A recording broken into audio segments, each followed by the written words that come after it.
My name is Jeremy Walton, and I want to help you decide what camera backpack to buy so you don't waste your money. Let's go!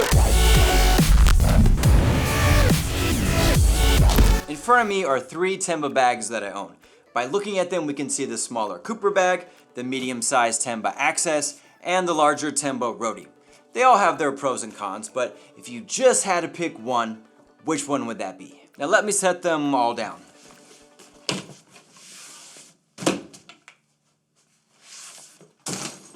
One thing I want to make clear is this isn't going to be a full review. I will cover some specific details I like, but overall this is about choosing the right camera bag and some of my thoughts from my experience that you may want to consider. Now, I have a lot of bags, like a lot. I use them for all sorts of reasons. Everybody has their thing and I just like having a lot of options. But that might not work for you for many reasons. I just want to be honest and let you know I have a problem. Luckily, this is about you, not me. So where do we begin when looking for the right camera bag? Let's start with smaller bags. I did do a small review on the Cooper Slim backpack during my Filmmaking Travel Tips Part 3 if you want to hear more about that bag. I actually use this bag for, let's say, a day trip if I'm just taking pics, or what I use it more often as is a second bag I pack to have depending on where I'm going, and if I remove the insert, it gets used as a gym bag. It's really convenient, and for me, it has a purpose, but if you only want one bag, this may not cut it. One reason is I can't fit my laptop or enough of the basic equipment most filmmakers need to actually use on the daily. So let's cross this bag or smaller bags like it off our list. On the other end of the spectrum, we can go much larger if you want to fit all our equipment and laptop in one bag. I also did a small review on the Tenba Roadie video backpack in my Filmmaking Travel Tips Part 2 if you want to see what you're in for. This bag can fit almost everything. There are so many compartments, it can easily fit most of your needs. It's a beast of a bag that I put a lot of mileage on. This bag was my go-to for a long time. Everything that I thought was important went inside. If you have a lot of gear and want it on you at all times, you need a bag like this. Although what makes a larger bag a plus is also the downside. A big bag is a big bag. I'm guessing it weighed around 50 pounds. Anyone who picked this bag off the ground really wasn't expecting how heavy it was. Even traveling through the airport got tough.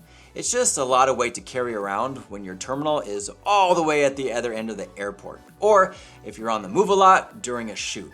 Anytime I had the chance, I was setting it down. Also, a bag this big won't fit under your seat when flying. Now, why would this be a problem? If you're like me and like the window seat, if you want anything from your bag, you know getting up is a pain.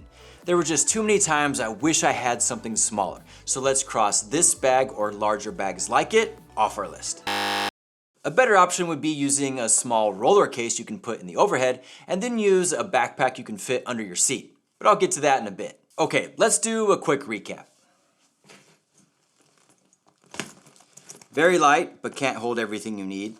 Can hold everything you need, but heavy and not always practical. So what's the solution?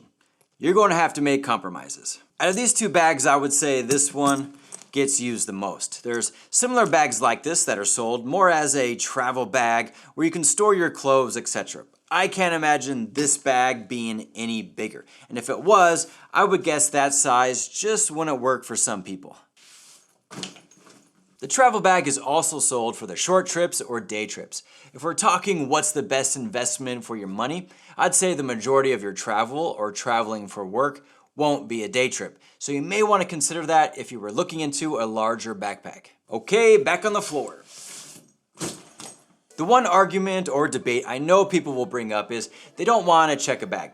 I hear you. Let me make my case. People will say they don't want to lose their bag or have to wait in baggage claim. Yes, everyone's experience is different, but I haven't lost a bag yet. And with the Delta app, you get notified when your bag is scanned and put on board. As for baggage claim, it really has gotten a lot better. Delta claims you'll get your bags within 20 minutes, and if you take advantage of the perks with miles and flying on the same airline, I get my bags usually within 10 minutes.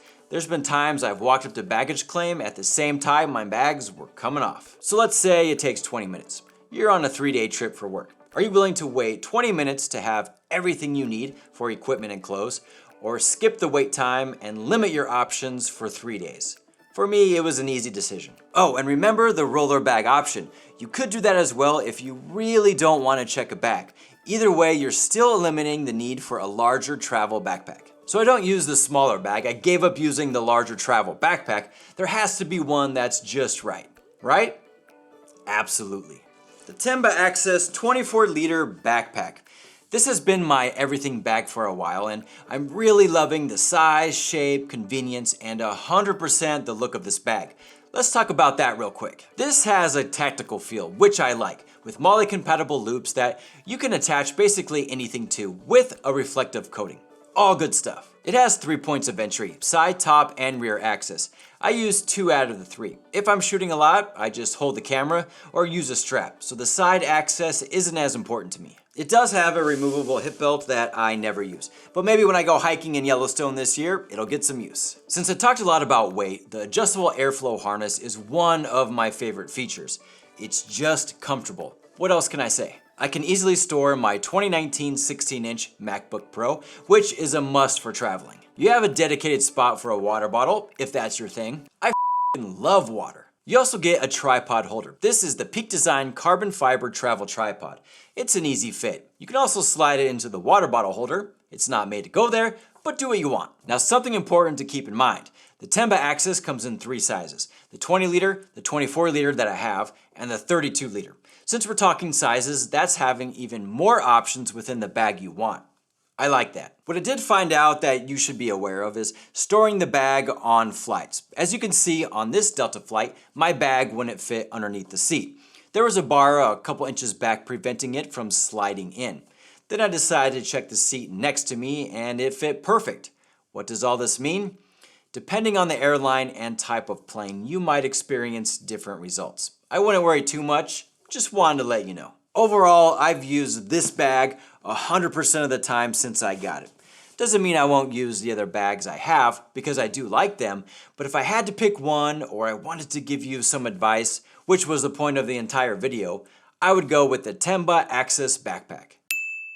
A lot of camera bags are good bags. Each one has something that makes it unique, but make sure those unique features are going to be used. As a filmmaker, it's easy to spend that money faster than you can make it. So do your research and make good choices. Well, there you have it, the Tenba Axis camera backpack. Hope you enjoyed the video. Hit that like button because there's definitely more in the way. Subscribe so you don't miss out. But until then, comment below and let me know what camera bag you're using or if this video helps you make a decision. And as for this episode, it's a wrap.